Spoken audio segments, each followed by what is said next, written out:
అసలు ఈ జనరేషన్ అమ్మలు పిల్లలు గోల చేసినా సరే, నాన్న కన్నా బుజ్జమ్మ అంటూ ముద్దు చేస్తున్నారు కానీ, అదే మన చిన్నప్పుడైతే 90స్ అమ్మలు ఉండేవారండి. ఏదైనా ఎక్కువ తక్కువ మాట్లాడామంటే తొక్కి తోలు తీసేవారు. అసలు ఫిజిక్స్ కూడా డిఫైన్ చేయలేని స్పీడ్‌లో గట్టి చెంపదెబ్బ. అంతే. గోబ గులాబ్ జామ్ అయిపోయేది. అసలు క్షమించడాలు ఉండేవి కాదు.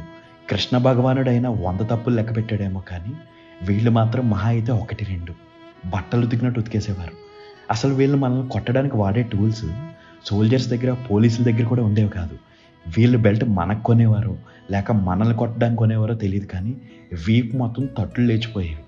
మనం పరిగెడితే చెప్పులు వేశాడు. వంటగదిలోకి వెళ్ళి అట్ల కాడ తీసి కాల్చి వాతలు పెట్టు.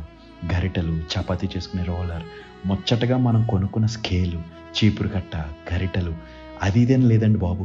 మన ఇంట్లో ఎన్ని మారణాయుధాలు ఉన్నాయని ఒక్కసారి మనకే డౌట్ వచ్చేది. కొట్టడానికి ఏది కాదనరా